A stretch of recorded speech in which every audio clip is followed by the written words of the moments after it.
అధ్యక్ష, ఈసారి ఎన్నికలు రాష్ట్రం కోసం, తమ బిడ్డల కోసం, భవిష్యత్ తరాల కోసం ప్రజలు ఇచ్చిన తీర్పు ఇది. ఉపాధి కోసం వేరే రాష్ట్రాలకు వెళ్ళినటువంటి పేదవాళ్ళు వాళ్లే టిఫిన్ క్యారియర్ తీసుకొని వచ్చి ఓటేసి మళ్లీ తిరిగి చెన్నైకో, హైదరాబాద్కో, బెంగళూరుకి వెళ్ళారు. ఎక్కడో అమెరికాలో, ఆస్ట్రేలియాలో, ఆఫ్రికాలో ఉండే తెలుగువారు ఆ ఓటు వేయడానికి లక్షల రూపాయలు ఖర్చు పెట్టుకొని వచ్చారు. కొంతమంది 3 నెలలు 5 నెలలు ఇక్కడ ఉండే మెంబర్స్ కి అందరూ కూడా అర్థం కాదు, కానీ వాళ్లే వచ్చి వాళ్ళ డబ్బులు ఖర్చు పెట్టుకొని గెలిపించి మనకు చెప్పకుండా వెళ్ళారంటే అది వాళ్ళకుండే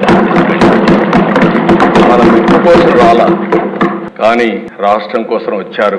ఈ రాష్ట్ర భవిష్యత్తు కాపాడతామనే ఆలోచనతో మనకు ఓట్లేసి తిరిగి వెళ్ళారు. ఇంకొక పక్కన దిశ తెల్లవారితో నిద్ర లేస్తే ఎప్పుడూ రాని వాళ్ళు నిద్ర లేస్తానే నేరుగా పోలింగ్ స్టేషన్ కు వచ్చి, అంటే పీక్ పీరియడ్ లో ఎంతమంది వస్తారో అంతమంది నిలబడుకొని 5-6 గంటలు వెయిట్ చేసి రాత్రి 12-1 గంట వరకు ఓట్లు వేశారంటే అధ్యక్ష, అది వాళ్ళు చూపించిన చొరవ.